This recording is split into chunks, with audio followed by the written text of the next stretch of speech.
Hello everyone. um, आज हम लोग देखने वाले एक नया टॉपिक जिसका नाम है पैलेंटोलॉजी।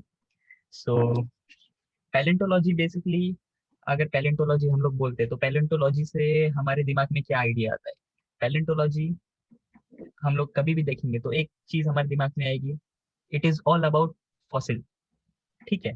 फॉसिल, अब ये फॉसिल किसके फॉसिल हो सकते हैं? एक तो एनिमल के फॉसिल हो सकते हैं, एनिमल के भी, प्लांट के भी, माइक्रो ऑर्गेनिजम्स के भी। अलग अलग इसके फॉसिल्स होते हैं ये। तो अगर तुमको एक लाइन में अगर फॉसिल बोलना रहा तो क्या होता है फॉसिल, तो तुम क्या बोलोगे? The remains of animals and plants of the past years. ठीक है, बोले तो फॉसिल जो भी है उसको बनने के लिए काफी समय लगता है। हर एक चीज, कोई अगर एनिमल है वो बरी हो गया है तो उसके ऊपर अलग अलग लेयर्स आएगी, अलग अलग समय बीतेगा, बहुत समय बीतेगा धीरे धीरे। तो वो जाके फिर वो फॉसिल बनता है। ऐसा नहीं कि आज कोई इंसान मर गया उसको जाके अगले दिन कुछ दिनों के बाद तुम खोद के देखोगे उसको गाड़ने के बाद तो उसका तुमको वो मिलेगा। ऐसा कुछ फॉसिल मिलेगा, ऐसा कुछ नहीं। तो इस चीज के लिए बहुत वो लगता है। सो क्या बोलेंगे इसको? The remains of animals and plants of past ages preserved in rock by natural causes, इसको बोलते हैं, this is called as fossil.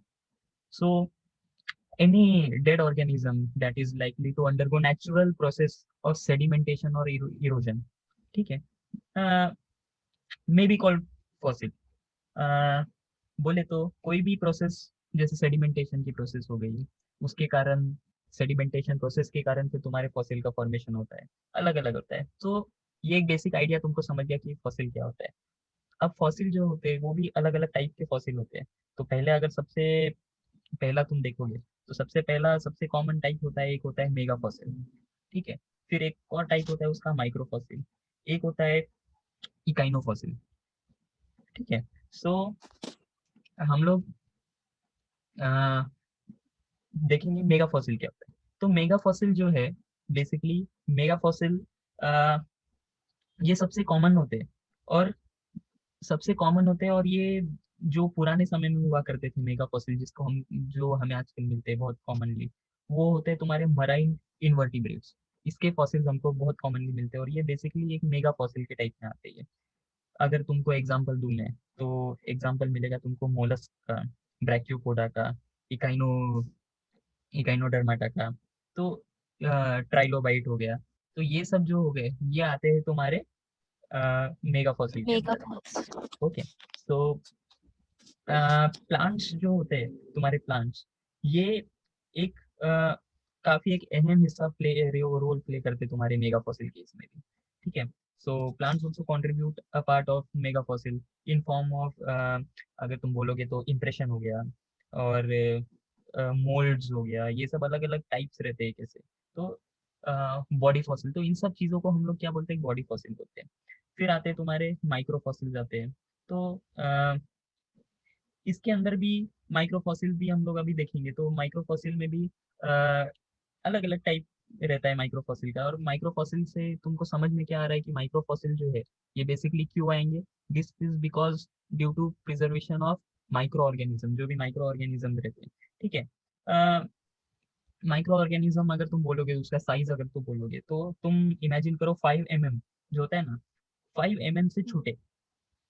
ठीक है। 5 mm से छोटे जिसका भी डायमेंशन रहेगा वो उसको वो कंट्रीब्यूट करते हैं किसके लिए? अपने माइक्रोफॉसिल्स के लिए। हाँ। अ, अगर एग्जांपल, अगर तुम माइक्रोफॉसिल का देखना चाहोगे तो माइक्रोफॉसिल का एग्जांपल आता है तुम्हारा फोरामिनीफेरा, और आता है तुम्हारा पोलन सीड्स एक्सेट्रा, ऑस्ट्राकॉड्स, ये सब तुम्हारे माइक्रोफॉसिल के एग्जांपल आते हैं। अब अगर तुम एक और चीज देखोगे, तीसरा टाइप था तुम्हारा इकाइनोफॉसिल्स। तो इकाइनोफॉसिल्स क्या होते हैं? These are fossils basically imprints रहते हैं। जैसे ट्रैक्स एंड ट्रेल्स हो गया, बरोज हो गया, और एंड अदर पार्ट मेकिंग, जैसे अलग अलग चीजें हो गई तुम्हारी, फीकल मैटर वगैरह हो गया। ये सब फीकल मैटर बोले तो किसी की जो अपना एक्सक्रीट करते हैं ना, एक्सक्रीटरी मटेरियल, उसको हम लोग फीकल मैटर बोलते हैं। तो ये सब चीजें जो होती है, ये सब चीजें तुम्हारी इकाइनोफॉसिल में आती है। अभी हम लोग इस चीज को थोड़ा डिटेल में देखेंगे क्या है। तो ये जस्ट एक जनरल आइडिया दे रहा था कि फॉसिल क्या होते हैं, उसके टाइप्स क्या होते हैं।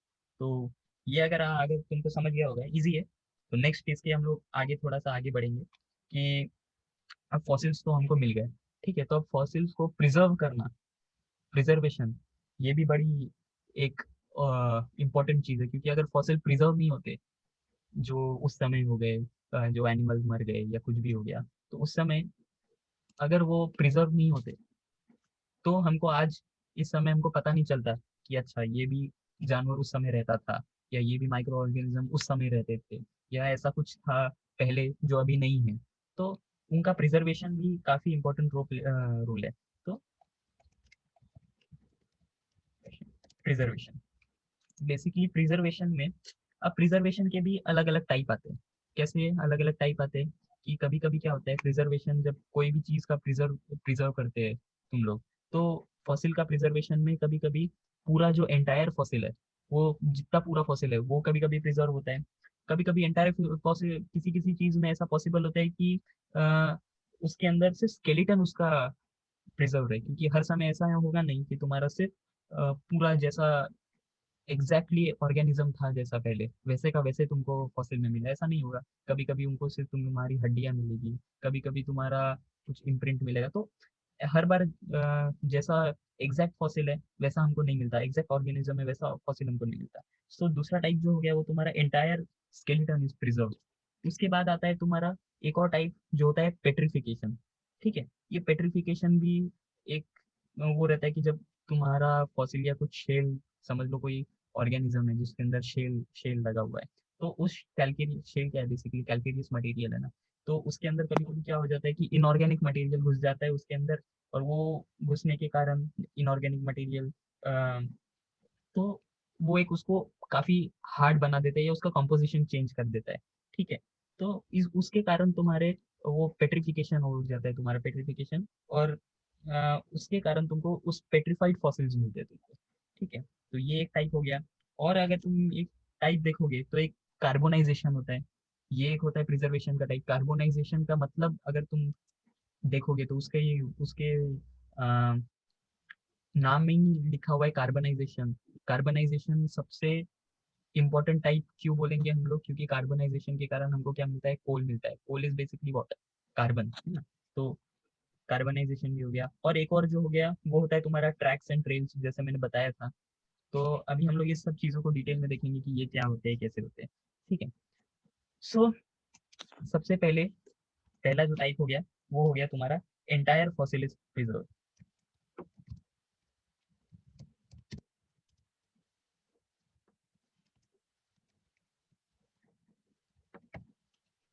ठीक है, एंटायर फॉसिलिस प्रिजर्व क्या होता है। अब एंटायर फॉसिलिस प्रिजर्व में कि this is the rarest mode of preservation. मैंने कहा ना, हर समय पूरा ऑर्गेनिज्म प्रिजर्व नहीं हो पाता है। तो ये काफी डिफिकल्ट है कि जैसे एक इंसान को अगर तुमने मर गया उसको बरी कर दिया, तो तुमको वही सेम इंसान, जैसे उसके नाक दिख रहा है, कान दिख रहे हैं, ये सब वैसे ही तुमको देखने को नहीं मिलेगा। उसके अंदर कुछ ना कुछ चेंज आएगा, जो स्किन है वो सब पूरा वो हो जाता है, डिग्रेड हो जाता है सब कुछ। तो हर बार क्या होता है कि एंटायर फॉसिल मिलना ये बहुत रेयर केस में होता है। अगर रेयर केस अगर तुम देखोगे कि अगर कुछ बर्फ के अंदर कहीं कुछ दबा हुआ होगा, तो उस समय तुमको हो सकता है मिले कि पूरा फॉसिल जो है वो पूरा फॉसिल तुम्हारा प्रिजर्व है वैसे का वैसा। तो इसलिए उसको बोलते हैं एंटायर फॉसिल इज प्रिजर्व। के अंदर अगर तुम बोलोगे तो देर इज लिटिल चेंज, बहुत कम और नो चेंज। ठीक है, अ, इसका अगर तुम कहाँ पे मिलेगा, जैसे मैंने बताया था, जो एक्सट्रीमली कोल्ड क्लाइमेट है वहां पे मिल सकता है, या तो एक ड्राई एनवायरनमेंट हो गया तुमको वहां पे मिलेगा।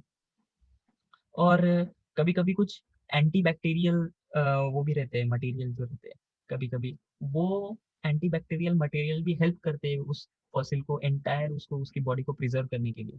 तो ये सब एक चीजें हो जाती है कि इन सब कारणों से हमको एंटायर फॉसिल मिलता है, उसका जैसा था वो वैसा मिलेगा हमको। अ, अगर इसका तुम बेस्ट एग्जांपल अगर देखना चाहोगे, तो उसको उसका एग्जांपल हम देखेंगे कि राइनोसोरस जो हो गया। एंड और ये राइनोसोरस जो है, ये राइनोसोरस का हमको कुछ कुछ जो हमको ये मिला था राइनोसोरस, वो फॉसिल हमको मिला था शायद सर्बिया के अंदर। तो वहां पे सर्बिया में पूरा जो एंटायर इसका फॉसिल है राइनोसोरस का पूरा फ्लैश वगैरह के साथ, वो सब हमको प्रिजर्व मिला था। ठीक है। और कोई कोई एनिमल ऐसा होता है ना कि कोई कोई एनिमल इतने अच्छी से प्रिजर्व हो जाते हैं ना कि उसका तुमको कभी कभी उसकी आंखें, उसका स्किन, उसका ब्लड, फ्लैश और बहुत कुछ चीजें जो उसकी अनडाइजेस्टेड है, समझ लो कुछ खाया है उसने तो पेट के अंदर भी उसका जो जो खाया है उसने या कुछ एनिमल मरा है उसके पेट के अंदर, तो वो भी हमको देखने को मिल जाता। तो इतने अच्छी से कोई कोई फॉसिल जो है ना वो प्रिजर्व हुए मिले हैं हम लोगों को। बेसिकली और एक जगह पे ये मिलते हैं वो हमको होता है एम्बर के अंदर। एम्बर के अंदर भी हमको ये बहुत कुछ बहुत सारे फॉसिल जो है प्रिजर्व मिलते हैं एम्बर के अंदर। और जैसे अगर तुम एम्बर के अंदर अगर तुम देखोगे तो एम्बर के अंदर जैसे छोटे छोटे जो इंसेक्ट्स हो गए ना, वो सब चीजें तुमको एम्बर के अंदर मिलेंगी। जैसे इंसेक्ट्स लाइक स्पाइडर हो गया, और उसके कोई मसल टिश्यू या उसके लेग्स, हेयर्स, ये सब चीजें तुमको एम्बर के अंदर मिलेगा। और हम्म, हाँ, एक और चीज थी उसके अंदर कि बेसोल्टिक जो कोस्ट है ना अपना, बेसोल्टिक कोस्ट जहाँ पे जैसे अपना डेक्कन, डेक्कन ट्राइब है ना, बेसोल्टिक यहाँ पे पूरा पूना साइड से लेके बेसोल्ट पता है ना कहाँ पे मिलता है। खैर हम लोग वो पढ़ेंगे बाद में स्ट्रेटिग्राफी में, अगर डेक्कन वॉल्केनिक प्रोविंस क्या बोलते हैं कैसे भी। तो इस एरिया के अराउंड भी तुमको एम्बर के अंदर प्रिजर्व कुछ रेजिन्स, रेजिन्स मिलते हैं ओलिगोसीन एज के। तो उस समय के तुमको कुछ ऐसा मिलेंगे। तो खैर ये बात की बात है, इस चीज को उतना ध्यान मत दो। बट मेन चीज क्या है, एंटायर फॉसिल जो है ये एक टाइप हो गया प्रिजर्वेशन का। दूसरा एक चीज जो हमारे इसमें आती है वो है entire skeletal is preserve. Entire skeleton is preserve.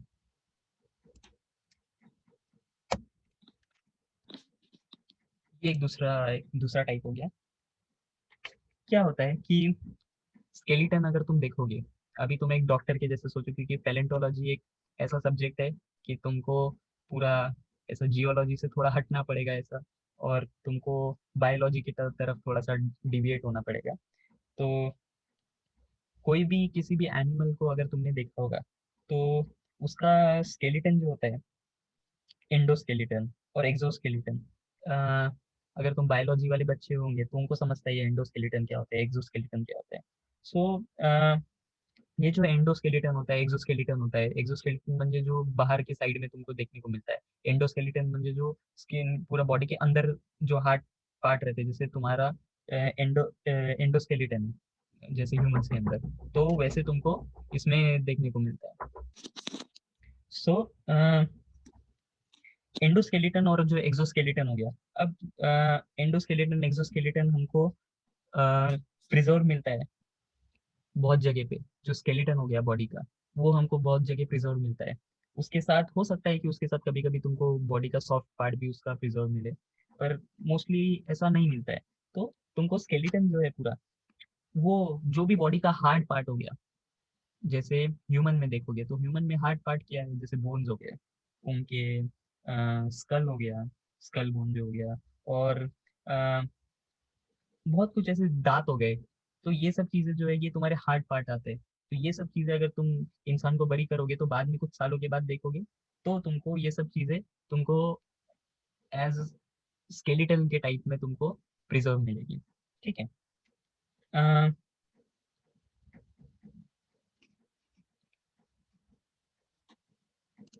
देखो, अब मैंने पहले बताया था कि कभी कभी क्या होता है कि जो ऑर्गेनिक मैटर जो रहते हैं, ठीक है, ऑर्गेनिक मैटर क्या होता है, वो ऑर्गेनिक मटेरियल इस हार्ड पार्ट के अंदर डिसॉल्व हो जाता है। क्योंकि अभी बेसिक सी चीज है कि कोई भी चीज बरीड है अंदर, तो उसके अंदर कुछ ना कुछ अ, अंदर आते रहेगा, उसमें मटेरियल जाते रहेगा, कुछ कुछ निकलते रहेगा। तो ऐसा ऑर्गेनिक मैटर उसके अंदर जमा होता है, और उसके बाद वो उसको थोड़ा सा लाइटर बनाता है, पोरस बनाता है थोड़ा सा, कि वो सेव हो सके अच्छी से। और फिर उसको, वो जो स्कल है, जो भी उसका स्केलेटन है, वो अच्छी से ऑर्गेनिक मैटर के कारण वो अच्छी से प्रिजर्व हुआ रहता है। सो अगर तुम देखोगे, इसका एग्जाम्पल अगर तुम देखना चाहोगे तो जो शेल हो गया, कुछ ऑर्गेनिज्म के जो शेल होते हैं, वो प्लिस्टोसिन बेड के अंदर इंग्लैंड इंग्लैंड में, वो एक बेस्ट एग्जांपल तुमको देखने को मिलेगा कि वो काफी ऑर्गेनिक मैटर उसके अंदर घुसने के कारण वो काफी लाइट और पोरस बन जाते हैं, उसके कारण वो कैसे अच्छे से प्रिजर्व हो पाते हैं।